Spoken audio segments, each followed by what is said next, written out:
I think the deal with Valverde is win the Champions League and you're gone, or don't win it and you're gone. I think he doesn't see. I think he doesn't see the beginning of next season. I think he's not in charge at the beginning of next season. The question mark now is how he goes, not whether or not he goes. I think now, admittedly, we're a long way from the end of the season, and all sorts of things can change. But I think in terms of his attitude, I think in terms of the attitude of the people surrounding the club, I think the attitude on the boardroom, if they can find an adequate replacement. Even if he has the perfect season, even if, let's say, Barcelona were to go on and win the treble, I still think he goes at the end of the season. Shaka, but I've got to come back to you, waffling on all show. Well, listen, I understand. I still saying I thought Valverde has overstayed his welcome at this point. As much criticism as you may want to put on the likes of Griezmann and Suarez not rediscovering his form, I think the coach has to carry some of that responsibility.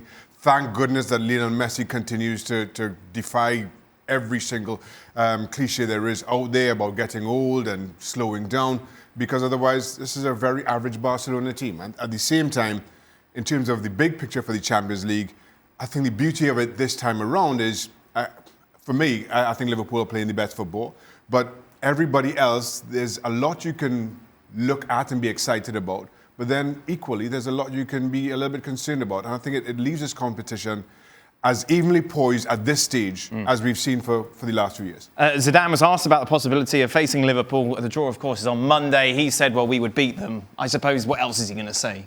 No, yeah, of course he is. Absolutely. But you know what? The one thing, the last couple of years, the Champions League's been incredible. We've had all kinds of upsets, all kinds of late goals, all kinds of... And the reason for that is because of what Shaka just said. And it's not a new thing. For me, the last 2 or 3 years has been the same. All the so-called top clubs have been questionable somewhere, big time.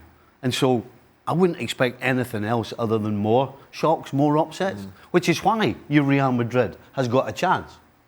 We talk about Valverde. Where does Zidane sit? What's his expectations amongst the Real Madrid fans and board this season to see him stay in the job for the next campaign?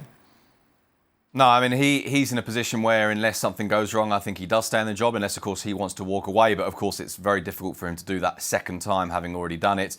He was under pressure, and we talked about it a lot on the show, didn't we, after about 6-7 games of the season. There was a series of leaks in 3 newspapers in 3 days in a row, all of them very close to the president, and I think at very least that can be seen as testing the water, if not necessarily actually saying, listen, this is what's happening.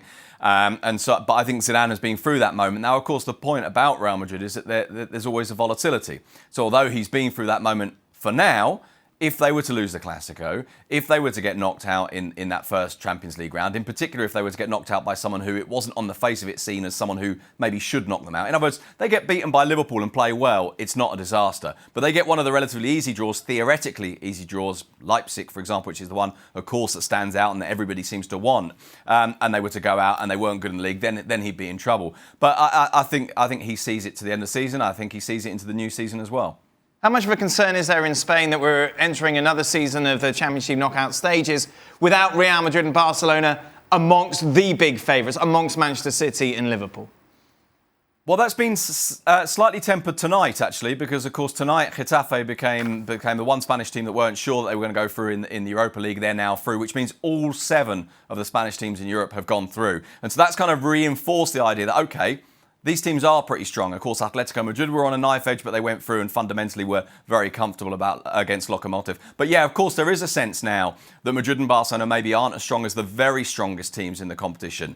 But in a way, this has been coming. You know, this happened last year with 4 English teams being in the final. And when it happened, the analysis last year from Spain was, well, in a way, this isn't the Premier League suddenly dominating. This is the Premier League finally doing what they should have already done. Because the economic power is already there. The players are already there. And, of course, for the first time now, they've got some of the best managers as well. And yet that doesn't take away the belief internally, I think, in Spain that, yeah, OK, right now, objectively speaking, Liverpool probably are better than Madrid and Barcelona. Man City, who knows, they might be of a similar level. Bayern Munich, Paris Saint-Germain, they might be of a similar level. But nobody in Spain doubts that if they get it right, these 2 are still the biggest 2 clubs in Europe. Well, thank you very much for watching ESPN on YouTube. For more sports highlights and analysis, be sure to download the ESPN app. And for live streaming, premium content, and let's not forget as well, ESPNFC 7 days a week. Subscribe to ESPN+.